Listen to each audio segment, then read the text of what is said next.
The iPhone 16 Pro Max boasts the largest display ever in an iPhone at 6.9 inches as well as the longest tested battery life of any iPhone yet. We also appreciate the camera upgrades and camera control button, but Apple Intelligence lacks that wow feature for now and the charging speed could use a boost. I have been a Pro Max user for years since the iPhone 11 Pro Max, but after testing the new iPhones, I'm actually torn about the iPhone 16 Pro Max. It has the largest display ever of any iPhone at 6.9 inches. Yes, the thinner bezels help keep the device somewhat compact, but it is still taller, wider and heavier than the iPhone 15 Pro Max, which I thought was the near perfect size and weight for a big screen phone.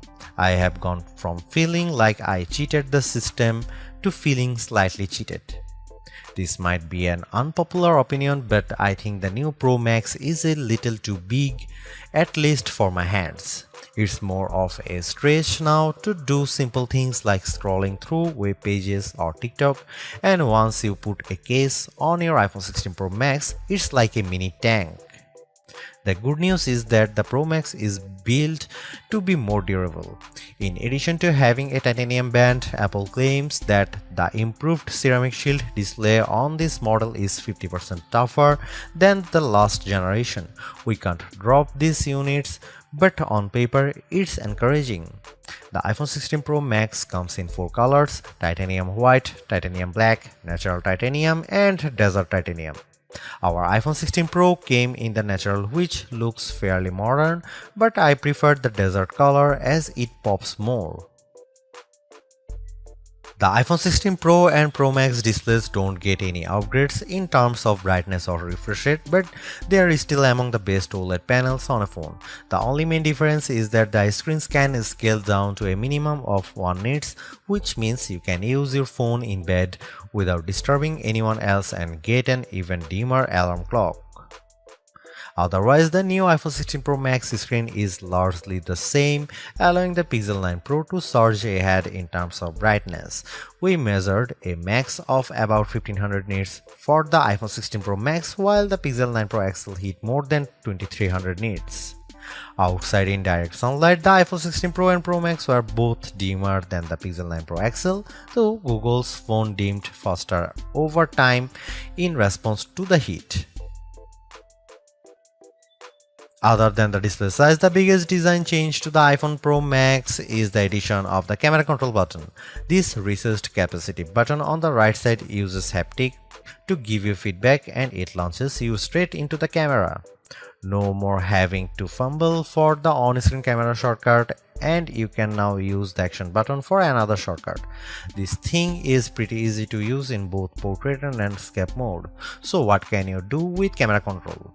A lot, actually.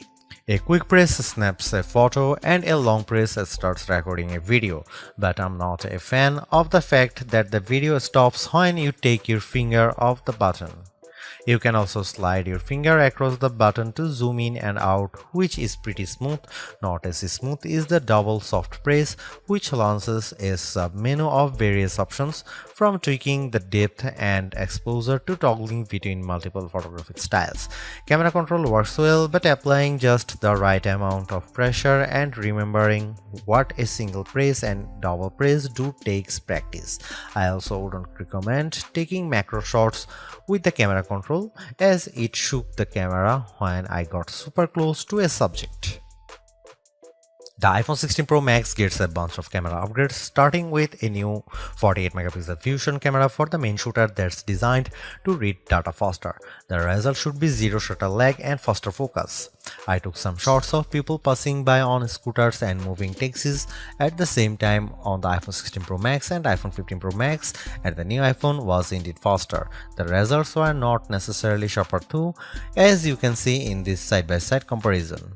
Here are some camera samples of iPhone 16 Pro Max.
The iPhone 16 Pro Max is indeed an iterative upgrade, and maybe it wouldn't feel that way if Apple Intelligence was available today along with all the promised features. Instead, it's going to trickle out over time, so I would not to be in a rush to upgrade. Having said that, I think that iPhone 16 Pro Max is the best phone money can buy right now if you want the biggest screen and longest battery life. It lags in zoom versus the S24 Ultra, but you get more endurance, better camera quality, and plenty of creative features like photographic styles and audio mix. I actually preferred the AI capabilities of the Pixel 9 Pro XL series with its smarter Gemini Live voice assistant and other features like Add Me for photos and Pixel screenshots.